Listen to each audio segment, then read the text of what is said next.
What's up, you guys? In this video, I'm going to show you guys how to increase the chances of getting your offer accepted in a real estate deal. Buying a property can be seen as a very stressful thing because sometimes it can take you months before you find a property that you like. I would know because I've been searching for months now and there's just nothing good in the area that I want to invest in. So once something good does come on the market, you need to pounce on it immediately. And that's why it's so important to get the offer right. If you're like me and you're investing in a hot market, there's a lot of competition. Buyers are like vultures just circling around the neighborhood waiting for a deal to pop up, so you and your offer need to stand out to have the highest chance of getting accepted. So how do you do that? That's what I'm going to talk about in this video. If you're new to my channel, my name is Bin Chen. I'm a real estate investor / real estate agent based out of New York City. I've been investing and managing real estate for about 10 years now. I recently started my YouTube channel to talk about real estate investing to help people get into real estate and create long-term wealth. If you want to learn more about real estate investing, please hit the subscribe button and click on the bell icon so you can get notified every single time I upload a new video. So I'm not going to sit here and lie to you telling you that if you follow these 3 simple steps, you're going to have sellers coming to your door begging you to buy their property at below market values. That's just BS. There's no real way to get a seller to accept your offer 100% of the time. All we can do is increase our chances as much as we can. To have the best chances of getting your offer accepted, you need to understand what the seller wants. So instead of just listing what a seller wants, I think it would be better just to show you using a scenario. So let's just play pretend for a second. You be a seller and I'll be a potential buyer. So you are selling your house and you just put it on the market for $500,000. I'm a buyer that came to look at your property. And while I'm going through the property, I see what I like and I want to send you an offer. So I just give you a piece of paper with my offer on it. Something like this. Just a used napkin with $500,000 written on it. Would you accept that offer? I mean, maybe you would consider it, right, if your house has been on the market for a while. But it's not the ideal scenario, right? After the first guy with the napkin offer leaves, a second person comes in. He's chatting with you and he says, "Wow, this place is tiny. I mean, I can't believe people even make kitchens this small. This is just disgusting. Like, the taste is horrible. Who has a red countertop and yellow tiles? What?" Then he gives you something like this, which is a letter of intent. Oh wow, you can't really read it, so I'm gonna throw it up on the screen over here. The letter of intent basically outlines the deal and your plans to close on it. What's on the letter of intent is how much you're offering for the property, how much of a down payment you're putting, what you're planning to get as a loan, some preliminary terms that you have, and how long you think it'll take you to close on the property. Basically, you're giving your offer to the seller in a more clean and professional manner. That way, they'll take it more seriously. Then he also gives you this, which is a bank pre-approval letter. A bank pre-approval letter is basically the bank showing that they are willing to give this person a loan for X amount of dollars. Would you accept the first offer or the second offer? You might think about it, right? Because the first guy, although he gave you a sloppy offer, he seemed like an okay guy. And then a third person comes and talks to you and tells you about how he loves the space, like this would be perfect for him. He loves what you did to the place and he can see that you put a lot of work into it. You've showed this property a lot of love and he would really love to raise his family in a place like this. And then you guys have like a really nice conversation for 30 minutes. The next day, he shoots you something that's similar to the other guy, a letter of intent, as well as a bank pre-approval. They all offered you $500,000. So which one would you be more likely to accept? To me, probably the third person, the person who's pleasant to work with, has a pre-approval letter, and also is giving you the same exact offer as the other people. Now let's change it up a bit. Another person comes to see the house, and they give you an offer like this. Written on a used napkin, but hey, $600,000 instead of the original $500,000 offers. So now this offer is $100,000 more than the previous offer. To me, $100,000 is a huge difference. I would probably consider this $600,000 more than the previous 3 offers because just $100,000 is a lot of money. Even though the third guy was very professional, his offer is much lower than this new dirty napkin offer. I would still consider this higher offer over the other ones. But then you take a look at his bank account and it looks like this. And now your hopes and dreams are all crushed because there's probably no way that this guy can close on this deal. Even though his offer is much higher than the other ones, if he can't execute on this purchase, he can say he'll give you $1 million. It doesn't really matter. You're just wasting your time, right? Now, a 5th person comes in and wants to give you an offer. Wow, your house is amazing, man. You guys got so many offers. It's only been a couple minutes. So the 5th person gives you an offer for $495,000. Now this offer is lower than all the previous offers by $5,000. But he whips out his phone, shows you his Chase app, and there is $1 million in his bank account. He's telling you that he is willing to put the $495,000 into escrow tomorrow, sign the contract right away, and close on the deal within a week. Would you consider that offer? It's a lower offer, but to me, that is actually the best offer. Even though this was the lowest offer, this guy has cash on hand and he can close on the deal 100%. So you don't have to go through the month to 2 months of closing process with the guys who have to deal with the bank. What if the bank comes back to you and tells you that they can't lend on the property? You just wasted a month or 2. This guy, even though his offer is slightly lower, he can close immediately and you can get your money right away. There's no risk to it. So these are all factors that sellers need to consider when they're reviewing their offers.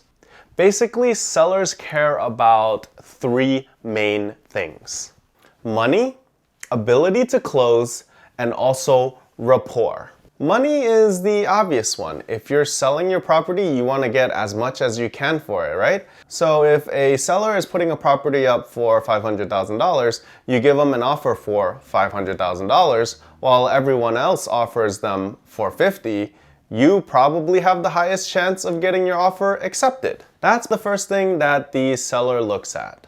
After they look at if they like that number, then they look at your ability to close. So if you give an offer for that house for $500,000, but you have $0 in the bank, the chances of you getting your offer accepted are very slim. The next thing the seller is going to look at is your ability to close. Ability to close just means that you're able to back up your offer. If you're going to buy a property, you're most likely going to have to get a mortgage. Even though you see this in a lot of movies, most people don't go around with a suitcase full of cash. In most scenarios, you're going to go to a bank or a mortgage broker to get a pre-qualification letter or a pre-approval. If you're planning to buy a house, I highly recommend that you get a pre-approval instead of a pre-qualification. The next thing that has to do with your ability to close is if you have any sort of contingencies. Contingencies are basically terms that are going to be written into the contract that allow you to back out of a deal. So for instance, an appraisal contingency just means that if a property doesn't appraise for the amount that you offer, then you can back out of the deal. So if you offer $500,000 and then you hire an appraiser to come in and take a look at the house, if the appraiser comes back to you and tells you that this house is only worth $450,000, you have the ability to back out. Another common contingency is an inspection contingency. And inspection contingency just says you have the right to go get the property inspected, and if there is anything wrong with it, you can back out of the deal. These two contingencies are usually put into contracts to protect the buyer. While they do make a lot of sense, they can scare a lot of sellers. And you actually don't really need these two contingencies. Because there is a third contingency that's way more important than these two, and that's the mortgage contingency. A mortgage contingency just says that if you're unable to get the mortgage for some reason, then you can back out of the deal. Most people have all three of these contingencies, but actually the mortgage contingency covers the other two. So let me explain what I mean by that.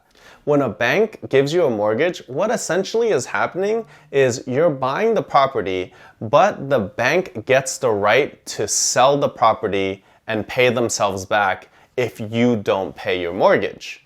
So the bank wants to make sure that the property is worth what you're saying the property is worth. So let's say that $500,000 property, you're putting 20% down and the bank is lending you 80% of the purchase price. So you're putting $100,000 and the bank is putting $400,000. Now they need to make sure that this property is actually worth $500,000, because if you buy it and then tomorrow you stop making your mortgage payments, they need to make sure that they can get all of their money back. So what they're gonna do is they're gonna hire an appraiser to go and see what that property is worth. If that property appraises for $400,000, then they're only going to give you a loan based off of that $400,000. So if they're giving you 80%, they're only going to give you a mortgage for $320,000. And if you still want to buy that property, you need to come up with the $80,000 difference. So that scenario already covers the appraisal contingency. If it doesn't appraise right, you can just go to the seller and tell them that the bank won't give you a loan. For the second contingency, banks usually also require you to get a home inspection. So the home inspector is going to come in, take a look around, make sure everything is working properly and there's no major damage to the place. If there are a lot of issues and it's not in a move-in ready state, most banks won't give you the mortgage. I know mortgage bankers are a little more flexible on this, but they still want you to get a home inspection. So if that's the case, you're already covered for the inspection contingency. You don't even need to mention that at all. Experienced investors won't even put an appraisal or inspection contingency in it because the mortgage contingency covers those two already. And if your offer has less contingencies, it looks better to the seller because to them, they're gonna think that you're not trying to make something up and back out of the deal. You're actually very serious about your offer. The third criteria is rapport, or if the seller just likes you. If the seller just likes you, then they can be more flexible on the other two factors. So one example of building rapport is basically building a relationship with the seller. Let's say you have an elderly neighbor and you help them shovel their snow every winter, you help them rake their leaves every fall, you help them pull out weeds in the spring. You say hi to them every morning and you bring them baked goods every weekend. They grow very fond of you and they view you like family. In that scenario, if they end up selling their house and you're interested in buying it, chances are they're just gonna sell it to you. Another way to build rapport is to try to relate to the seller in some sort of way. If you went to look at the house and you talked to the owner for 30 minutes about their favorite baseball team and how they're doing so well this season, when you put in your offer and somebody else puts in an offer for that same amount, they're more likely to accept your offer because they know you, they have a connection with you. So how do you tie all of these things together? Well, I like using a letter of intent. A lot of people, when they give an offer for a property, they just call up the owner or the agent and verbally tell it to them. Or they'll just shoot a quick email stating how much they'll pay for the property. What you want to do is give a letter of intent. And if you feel like you've made some sort of connection with the seller, then you can also write a personal letter, basically introducing yourself and talking a little bit about yourself. If you had some sort of conversation with the seller, maybe the baseball team, you can put that in your personal letter. That way it'll remind them a little bit about who you are. To me, the letter of intent is a must. And the personal letter is just a little sprinkle on the top. At the end of the day, what you want to do is give the seller a number that is competitive.